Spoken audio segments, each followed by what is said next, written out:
Prophet dealt with the situation of an enemy from jinn and mankind, the shayateen from jinn and mankind, right? And this battle against the shaitan is not something which is new. This battle started with the beginning of creation of mankind. And we know in the Quran that Allah subhanahu wa ta'ala, when describing the shaitan, doesn't use light terminology. Allah subhanahu wa ta'ala refers to the shaitan as our enemy. And I know when we think of the term enemy, we may think of someone who hates us, or someone who doesn't like us, or someone who intends bad for us or evil for us. Or we may even look at people who are oppressive towards Muslims or towards mankind. We may think of that person as our enemy.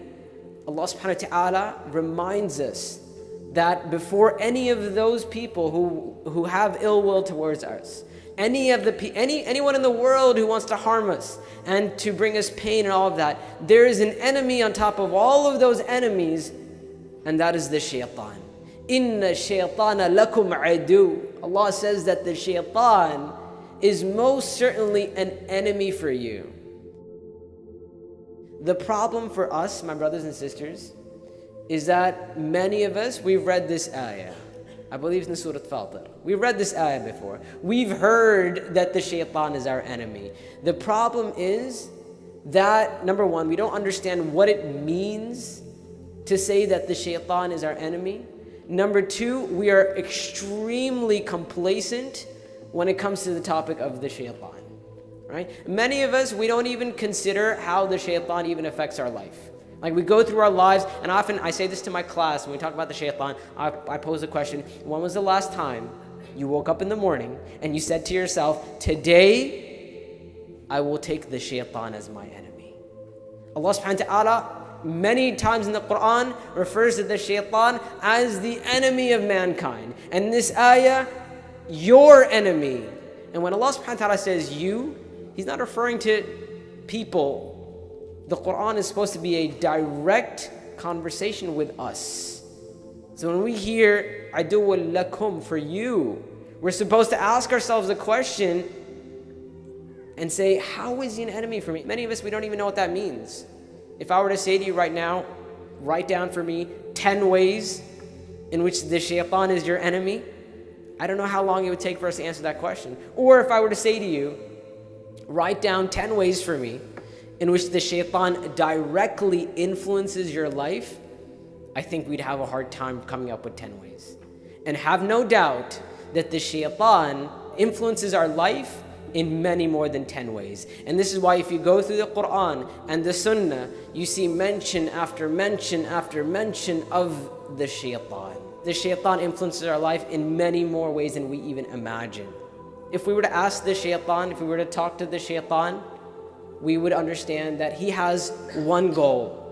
His goal in life is to make sure that everyone in creation, all of the children of Adam, end up in the hellfire. He has vowed to send the children of Adam to the hellfire. And when we say the children of Adam, the children of Adam alayhi salam, it doesn't mean just Muslims. Every single person in creation. Have no doubt that the shaitan is actively working to send these people to the hellfire. From the very beginning of creation, Allahu A'lam how long, thousands upon thousands upon thousands upon thousands of years, the shaitan has been working to mislead mankind. And he's been learning. And this is why the shaitan, he understands two very, very dangerous things about us. He understands our fears and he understands our desires. And when you know somebody's fears and desires, that's a very powerful tool to control someone. And the shaitan has access to both. He's been learning and studying us for that very long time. And this is why if you look in the Quran, Allah subhanahu wa ta'ala actually tells us of conversations that took place between Allah and Iblis and the shaitan. Why are those conversations there? Sometimes we think they're just stories, right? We hear that the Iblis said this and that, and he refused to prostrate to Adam alayhi salam. We think that they're just stories.